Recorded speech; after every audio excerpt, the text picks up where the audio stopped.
और इंग्लैंड ने 70 रन बनाए हैं। हाँ, हम ये कहेंगे कि यार ये बेसबॉल कहां गया, क्योंकि 24 ओवर में 70 रन भाई। बट आई थिंक इंग्लैंड की ना एक सोच में थोड़ा परिवर्तन दिखा है। और बड़ी बात यह है कि 153 फॉर 2, 153 रनों पे 2 विकेटें गिरी हैं, टी ब्रेक हो चुकी है और कंडीशंस बैटिंग के लिए जबरदस्त है। जबरदस्त मतलब जबरदस्त। आखिरी सेशन में 2.5 ओवर का प्ले है। क्या इंग्लैंड 350 के करीब करीब आज पहुंचेगा? 350 अगर पहुंचेगा तो क्या हम 4 या 5 उनके आउट कर पाएंगे? सर 5 तो होने चाहिए। आपका ये सेशन विकेट लेस गया है और तो गारंटी क्या है कि अगला सेशन 3 आउट कर दोगे? मतलब आपको अग्रेसिव होना पड़ेगा इस विकेट के ऊपर में, जहां पर हम ये सोच रहे थे सर कि ये लॉर्ड्स का मैदान है, जसप्रीत बुमराह वापसी कर रहे हैं, सिराज जो है ऑलरेडी अच्छे दिख रहे थे, दूसरे वाले मैच में भी हमने देखा था कितनी उन्होंने शानदार गेंदबाजी की थी।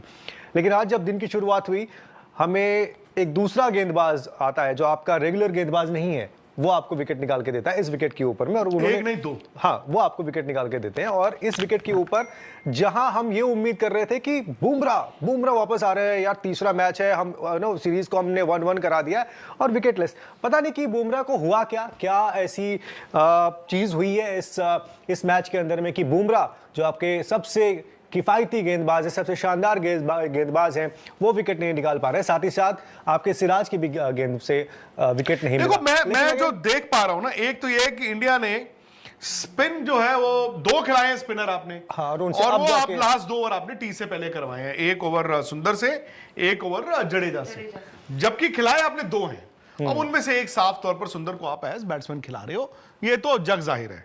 चलो जी, ये बात हो गई। नीतीश रेड्डी ने 11 ओवर डाले। और एक तो होता है कि इस तरह का बॉलर आता है, आपको 1 आउट किया, 2 आउट किया, 3-4 ओवर में आप हटा देते हो कि चल भाई इसने लकी ब्रेक दे दी। बट आपने नीतीश रेड्डी से 11 ओवर डलवाए हैं। 11 ओवर डलवाने का मतलब क्या है? आपने उधर से सिराज से भी 11 कराए हैं, आकाशदीप 12 में आज बहुत एक्सपेंसिव रहे 55, और बुमराह, हालांकि बुमराह को रन नहीं पड़े, 13 ओवर वो डाल चुके हैं, 21 रन, उनको विकेट नहीं मिली। मेरा सवाल सिर्फ ये है, क्योंकि बुमराह का वर्कलोड की बात करते हो और 13 ओवर चुकी वो डाल चुके हैं, तो क्या लास्ट सेशन में हम 4-5 ज्यादा से ज्यादा 4 सर, क्योंकि एक दिन में 18 ओवर बुमराह के वो लिए तो उनका एक्सेल शीट में लिखा होगा, इससे नहीं डलवा सकते। और आपको वो मैच भी याद होगा जब आपके पास 80-82 रन बचे हुए थे और बुमराह ने गेंद आके नहीं डाली। उस मैच में उन्होंने 44-45 ओवर बॉल डाला, क्योंकि ऑलरेडी हो चुका था, उनका कोटा पूरा हो चुका था। और अभी तो आज पहला दिन है आपका, ये अभी सेशंस जो है आपके 2 ही खत्म हुए। अगर बुमराह अपने वर्कलोड, अपने अनुमानित ओवर से ज्यादा गेंद डालेंगे तो कभी ऐसा ना हो जो लीड्स में हुआ था कि सब ज्यादा गेंदबाजी कर दी थी, और जब उनकी जरूरत पड़ी आखिरी दिन, जब हम मैच जीतने के कगार पे थे, अगर बुमराह के आ गए होते कुछ विकेट तो शायद वो मैच बचा लेते या जीत जाते अब। लेकिन अगेन मतलब मुझे नहीं लगता कि सर अब 4 ओवर से ज्यादा बुमराह डाल पाएंगे। यही वजह है कि आपको नीतीश कुमार रेड्डी ज्यादा ओवर डालते हुए दिख रहे हैं। और दूसरी वजह ये भी कि उन्होंने 2 विकेट निकाले, कप्तान को ऐसा भी लगा। और खुशी ये ना भूलें कि इस गेंद से, ये तो खैर ड्यूक्स का मतलब वो गेंद है जिससे 1 या 2 ओवर डलवाए गए हैं, बट उस बॉल से 49 ओवर्स हैव बीन बोल्ड।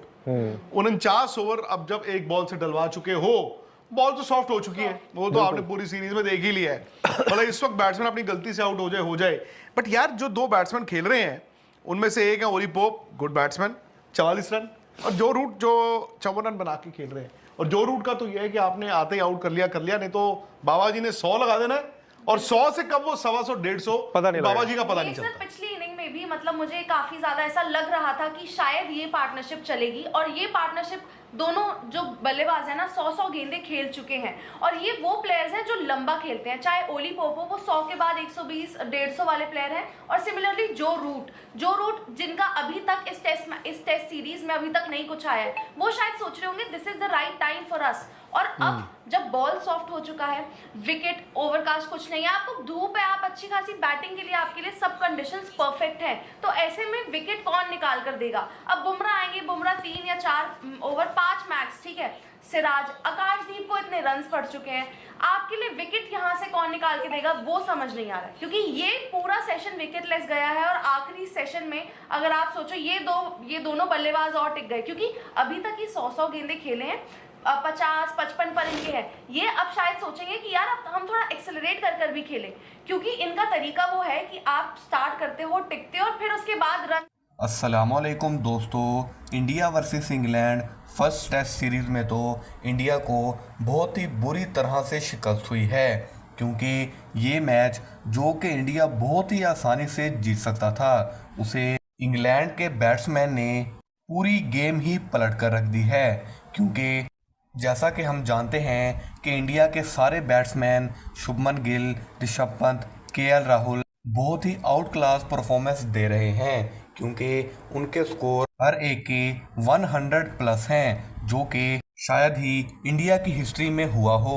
और अगर इंडिया की बॉलिंग की बात की जाए तो इंडिया के पास सबसे खतरनाक बॉलर जसप्रीत बुमराह था, लेकिन बुमराह के होते हुए भी इंग्लैंड ने इंडिया को बहुत ही बुरी तरह से हराया है। जसप्रीत बुमराह जिस अकेले ने ही 5 विकेटें इंग्लैंड की लीं, लेकिन इंडिया के दूसरे बॉलर्स ने हमें बहुत ज़्यादा मायूस किया है, क्योंकि हम जानते हैं कि इंग्लैंड के बॉलर्स तो इतने ज़्यादा खास नहीं हैं, लेकिन और उनकी बैटिंग भी कोई ख़ास नहीं चल रही थी। लेकिन सेकेंड इनिंग्स में बेन स्टोक्स, बेन डकेट और हैरी ब्रूक ने बहुत ही अच्छे रन स्कोर किए और इंडिया के मुंह से वो मैच छीन कर ले गए।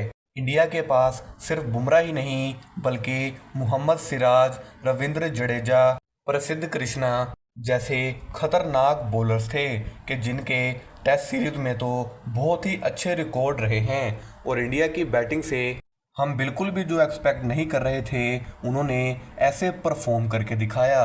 लेकिन सेकेंड इनिंग में जब इंग्लैंड की बारी आई तो बुमराह को अगर हम निकाल दें तो इंडिया की सारी बॉलिंग चौक कर गई, और इसी का इंग्लैंड ने फ़ायदा उठाया और अकेले बेन डकेट ने ही 149 रन स्कोर किए, यानी कि 3 50s। अब उससे भी बुरी बात ये हुई है कि बुमराह जिन्होंने फर्स्ट और सेकंड इनिंग में इतने ज़्यादा ओवर डाले हैं कि जिसकी वजह से सेकंड टेस्ट सीरीज़ में हो सकता है वो आपको देखने को ना मिलें, क्योंकि जब इंडिया की सारी बॉलिंग ही चौक कर गई तो शुभमन गिल जैसे कि दूसरे कैप्टन किया करते थे, उन्होंने भी वही रास्ता अपनाया और बुमराह को बॉल थमाकर कहा कि जाओ, अब तुम ही हमें बचा सकते हो। जहां तक हो सकता था बुमराह ने डिफेंस किया और 5 विकेट निकाल ली, लेकिन फिर भी इतने ज़्यादा ओवर्स करवाने की वजह से उनके इंजरी के चांसेस काफ़ी ज़्यादा बढ़ गए थे, जिस वजह से सेकंड टेस्ट सीरीज़ में हो सकता है वो आपको देखने को ना मिलें। और दूसरी तरफ एशिया कप जो कि हम सुन रहे थे कि इंडिया वर्सेस पाकिस्तान हो सकता है आपको कभी देखने को ना मिले, आईसीसी ने और एसीसी ने अनाउंस किया है कि सितंबर में एशिया कप होगा और इंडिया वर्सेस पाकिस्तान भी होगा, क्योंकि ये मैचेस ही सबसे ज़्यादा व्यूवरशिप लेकर आते हैं। वीडियो अच्छी लगी हो तो वीडियो को लाइक करके चैनल को सब्सक्राइब ज़रूर से कीजिएगा। मिलते हैं अगली वीडियो में, तब तक के लिए अपना और अपने प्यारों का ख्याल रखिए। अल्लाह हाफिज़।